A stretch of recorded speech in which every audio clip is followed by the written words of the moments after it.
Assalamualaikum warahmatullahi wabarakatuh. Selamat bertemu kembali di mata pelajaran pelayanan farmasi. Pada pertemuan kali ini kita masih akan membahas mengenai teknik pembuatan sediaan obat steril. Untuk materi yang akan kita bahas kali ini yaitu mengenai teknik pembuatan sediaan steril. Jadi, semua proses sterilisasi itu dirancang untuk membebaskan suatu produk dari suatu mikroba hidup dengan mekanisme penghancuran mikroba. Nah, di sini ada beberapa pertimbangan dalam pemilihan cara sterilisasi. Di antaranya yaitu ada stabilitas. Stabilitas ini meliputi sifat kimia, sifat fisika, khasiat, struktur bahan obat, di mana tidak boleh mengalami perubahan setelah proses sterilisasi. Kemudian yang kedua yang perlu dipertimbangkan itu adalah efektivitas, di mana cara sterilisasi yang dipilih itu akan memberikan hasil maksimal dengan proses yang sederhana, cepat, dan dengan biaya yang murah. Kemudian yang ketiga yang harus dipertimbangkan itu adalah waktunya, di mana lamanya sterilisasi itu ditentukan oleh bentuk zat, jenis zat, sifat zat, dan kecepatan tercapainya suhu sterilisasi yang merata. Nah, ada dua metode pembuatan sediaan steril, yaitu dengan cara sterilisasi akhir dan pengerjaan secara aseptik. Menurut FI edisi 5 itu terdapat 5 cara sterilisasi akhir. Di antaranya ada sterilisasi uap, kemudian sterilisasi panas kering, kemudian ada sterilisasi gas, sterilisasi dengan radiasi ion, termasuk cara pemisahan mikroba melalui penyaringan, dan pedoman untuk proses aseptik. Nah, perkembangan teknologi modern itu menuntut adanya prosedur tambahan, di antaranya termasuk embus bentuk atau pada suhu tinggi, bentuk panas basah selain uap jenuh, dan iradiasi ultraviolet, serta pengisian berkesinambungan pada proses aseptik. Selanjutnya kita masuk ke sterilisasi termal. Apa sih sterilisasi termal itu? Sterilisasi termal ini merupakan cara sterilisasi dengan menggunakan panas untuk membunuh mikroba. Di sini ada dua macam sterilisasi termal atau panas, yaitu sterilisasi panas kering dan sterilisasi panas basah. Kita bahas dulu dari sterilisasi panas kering. Nah, sterilisasi panas kering ini dapat dilakukan dengan menggunakan oven atau pemijaran. Yang pertama itu sterilisasi panas kering dengan menggunakan oven. Nah, proses sterilisasi ini digunakan untuk bahan yang tertera di farmakope dengan menggunakan panas kering. Biasanya dilakukan dengan suatu proses batch di dalam suatu oven yang didesain khusus untuk sediaan ini.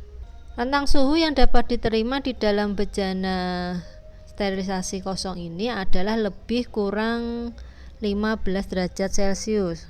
Jika alat sterilisasi beroperasi pada suhu tidak kurang dari 250 derajat Celcius. Oven merupakan lemari pengering dengan dinding ganda, dilengkapi dengan termometer dan lubang tempat keluar masuknya udara, di mana sumber panasnya berasal dari bagian bawah dengan gas atau listrik. Di sini yang dipanaskan itu adalah udara kering dan mekanisme pembunuhan mikrobanya itu berdasarkan oksidasi O2 udara. Suhu yang digunakan pada oven ini sangat tinggi, yaitu kira-kira 150 sampai 250 derajat Celcius. Sedangkan waktu yang diperlukan itu antara 1 sampai 2 jam. Kemudian bahan dan alat yang dapat disterilkan menggunakan alat ini itu harus yang bersifat tahan panas, seperti alat-alat gelas, ada contohnya gelas kimia, botol, batang pengaduk, corong, mortir, stemper, dan lain-lain.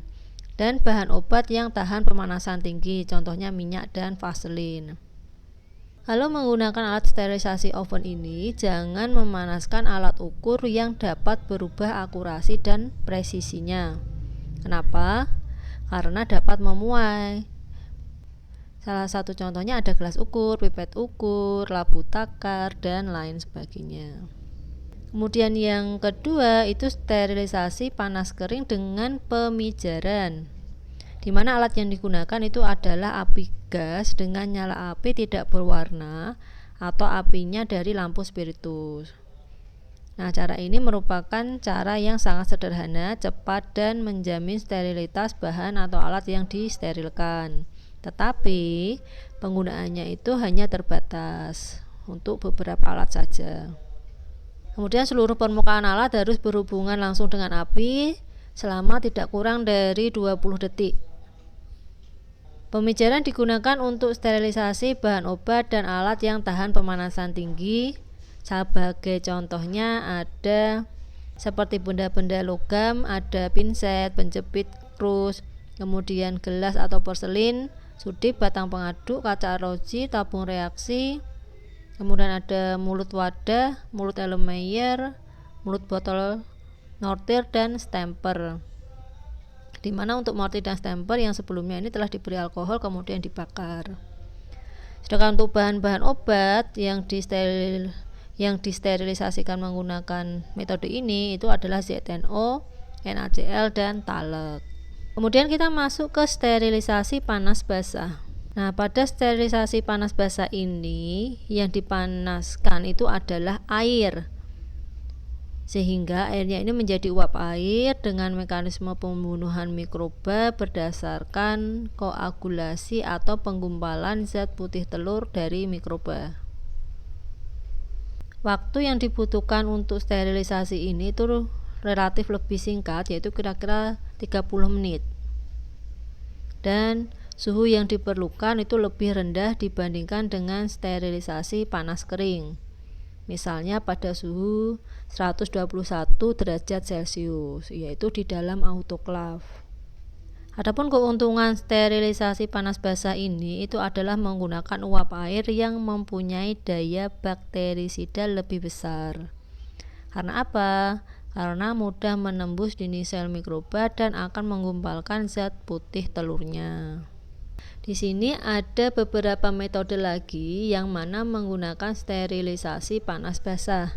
Yang pertama ada sterilisasi panas basah dengan uap, yang kedua sterilisasi dengan perebusan dalam air mendidih, yang ketiga tindalisasi atau pasteurisasi, dan yang keempat sterilisasi dengan uap air pada suhu 100 derajat Celcius. Kemudian kita bahas sterilisasi panas basah dengan uap.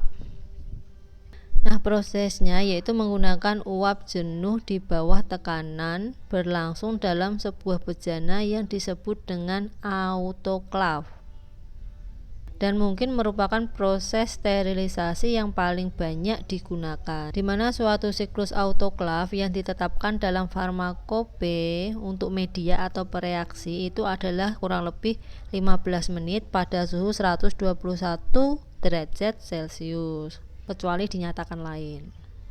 Nah, autoklaf ini merupakan suatu panci logam kuat dengan tutup yang berat, mempunyai lubang tempat pengeluaran uap air beserta kerannya. Di situ ada termometer, pengatur tekanan udara, dan klep pengaman. Adapun cara kerja autoklaf itu adalah dengan dipanaskan, kemudian ventilasinya dibuka untuk mengeluarkan udara. Autoklaf ini terdiri dari dua dinding.